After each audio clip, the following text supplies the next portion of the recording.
In this very different NHL offseason, many rumors have been swirling about division realignment. If the divisions change, what teams are going to benefit off that? In an all-Canadian division, the Montreal Canadiens and the Vancouver Canucks are two teams that could make a jump in the standings. Teams like Florida could jump due to not having Toronto or Montreal in their division. But they aren't the only teams that could make a standings jump. These are 6 teams who could make a jump in the standings next season. Shout out to one of my best friends, Luke, for suggesting this video. Go follow him on Twitter, link is down below. Now let's get into the video. Number 1, I have the Chicago Blackhawks.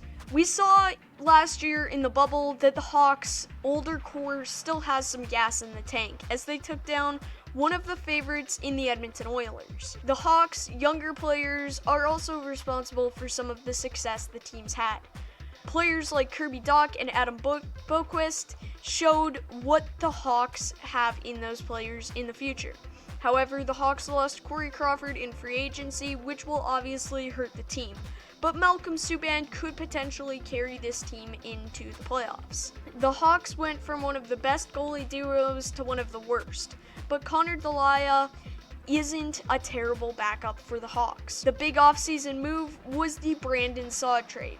The Hawks sent veteran forward Brandon Saad away to the Colorado Avalanche along with bottom pair defenseman Dennis Gilbert in exchange for Nikita Zadorov and Anton Lindholm. A very solid trade for the Hawks as Saad won't have much value in a few years. The Hawks are a great team with a lot of pieces. Not too much has changed from the Stanley Cup winning core. I don't see them getting far in the playoffs, but they will have a great season and jump in the standings. The key player to watch is Dominik Kubalik. After a great rookie season, which included being a finalist for the Calder Trophy, Kubalik can be great again. And on a top line that has had some changes, this is his chance to prove he's a top line winger. And with Brandon Saad gone, Kubalik doesn't have very much competition on the Blackhawks. At number 2, I have the Columbus Blue Jackets. The Jackets had a very interesting year last year under John Tortorella. After a terrible offseason seeing Artemi Panarin and Sergei Bobrovsky leave, the Jackets had some unlikely heroes step up, such as the rise of Elvis Merzlikins. Also, the addition of Gustav Nyquist also helped the Jackets last year. We saw a lot of fight in this team during the playoffs after taking the eventual Cup champions to 5 overtimes. The big offseason move was the Max Domi trade.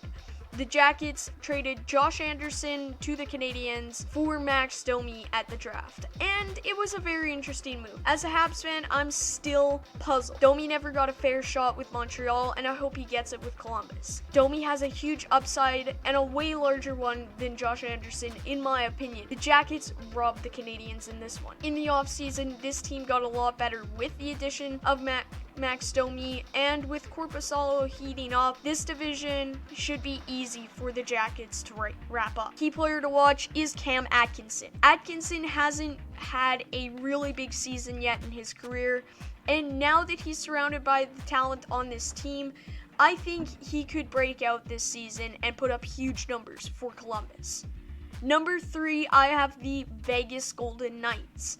The Knights are a team on here that could surprise some of you guys that I included them. They had a great season last year, winning their division, but I see them winning the conference. And without teams like Edmonton and Vancouver to play, they can improve their record. And they had an amazing offseason. They have one of the best goalie duos, if not the best, and one of the best defense and forward groups in the NHL. They are a great all-around team, and with not only 2 starters, but arguably 2 of the top 10 goalies in the NHL on the same team, how many games can this team lose? The big offseason move was Alex Pietrangelo coming over in free agency. The Knights did the entire hockey world a favor by stealing Pietrangelo from the Leafs, and he could make an instant impact on this team on the top pair. Pietrangelo is one of the best defensemen in the league currently, and going on to a team like Vegas, I think the Norris Trophy is as good as his. And with Shea Theodore on his side, it'll be easy for Alex Pietrangelo. The key player to watch is former Canadiens captain Max Pacioretty. After being traded from Montreal to Vegas, Patches hasn't really been himself, but he's a leader on this team, and he's highly respected in the locker room. Patches could become the Knights captain very soon, and he would be a great choice. I think he can find his stride and make the other team pay. He can be more than just a skill player, and he is if he gets comfortable with the team and his teammates. Number 4, I have my favorite team, the Montreal Canadiens. The Habs had a great offseason, adding some really big pieces to fill some huge problems they had. The Habs had a really tough year last season, 2 8-game losing streaks, and many thought Claude Julien and Marc Bergevin were on their way out. But Bergevin put together one of his best off seasons as the Habs GM. He fixed the team needs, and as a Habs fan, I can assure you he had quite the job to do. The big offseason move was the Tyler Toffoli signing. The Habs added a solid winger with potential to help Nick Suzuki out in Tyler Toffoli. Toffoli adds so much to this team, and Bergevin has wanted him for quite a while, and he finally got his guy. And Toffoli has always been one of my favorite players, and he fits into this group really well. Toffoli is not only a great 5-on-5 threat, he also adds something to the power play unit that really struggled last season. This was a great pickup by Bergevin, but he also got Jake Allen from St. Louis, who, unlike Kincaid, is a proven backup who was a starter that led his team to the playoffs at some point in his career. He also is less injury prone and a guy who can take 25% of the starts away from Carey Price easily, allowing him to be healthy in the playoffs. This team could win an all-Canadian division, and they have the best goalie duo in the division besides Vancouver with Braden Holtby and Thatcher Demko. The key player to watch is Nick Suzuki. With the addition of Anderson and Toffoli, Suzuki is going to have a lot of help this season, and he showed up last year in his rookie year. In my opinion, he had one of the best rookie seasons a Habs player has had in quite a few years.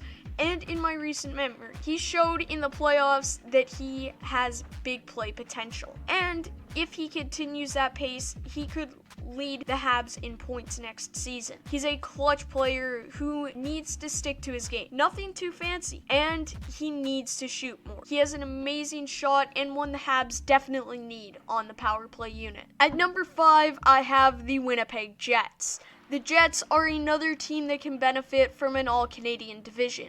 Their defense needs to limit the mistakes for them to get in first place. The team needs to support the best goalie in the NHL, and they need to score. They didn't do much this offseason and had a disappointing end to the year with a loss against the Calgary Flames in the bubble. But this team has a lot of potential. Big offseason move, the Jets solved one of their biggest problems, that being depth. They brought in Derek Forbort and Nate Thompson in free agency. 2 names you wouldn't expect to hear when talking about big moves.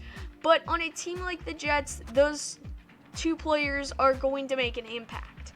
The Jets need to be able to play with 23 players who can make an impact when on the ice. And depth has been an issue for them. Obviously, 2 players aren't going to solve the problem for the Jets, but it's a very good start. Key player to watch is Josh Morrissey. Morrissey has always been one of my favorite players, and he can have a big year this season. Last year, he was injured for a while, but he stepped up for Dustin Byfuglien. Morrissey is a special player and really the leader of the defense. He's big and physical, not afraid to finish his checks, and he's pretty good in the offensive zone. Morrissey is going to have a great season for the Jets. Number 6, I have the Buffalo Sabres. This is a team I wasn't going to include, but Luke convinced me that they could be good this season. So for this one, let's get into the reasons I thought they shouldn't or should be on the list. They improved their offensive core this offseason and provided help for Jack Eichel. Adding Hall is huge for this team, And they had a bright spot in Victor Olofsson last season. The team had a hot start but fell down in the standings. Can Taylor Hall really change that? They didn't improve goaltending, which I think is a problem.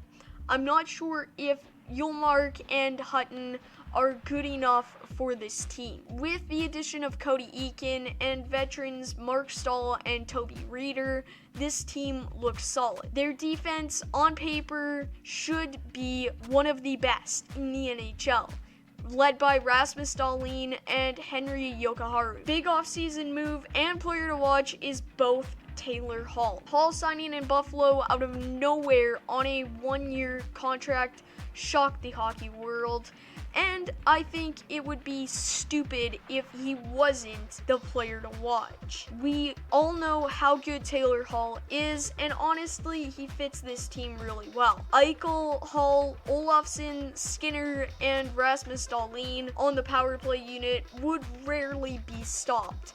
And in those new royal blue jerseys, this team will look really good this year. Thank you guys for watching. Obviously, if you made it this far in the video, you obviously did enjoy the video, so make sure that you hit that like button and subscribe. A small percentage of people who watch my videos are subscribed, so make sure that you change that and join the minority. Thank you guys for watching, and shout out to Luke again for suggesting this. I really enjoyed making this video, and I hope that you guys enjoyed it as well. Goodbye, everyone.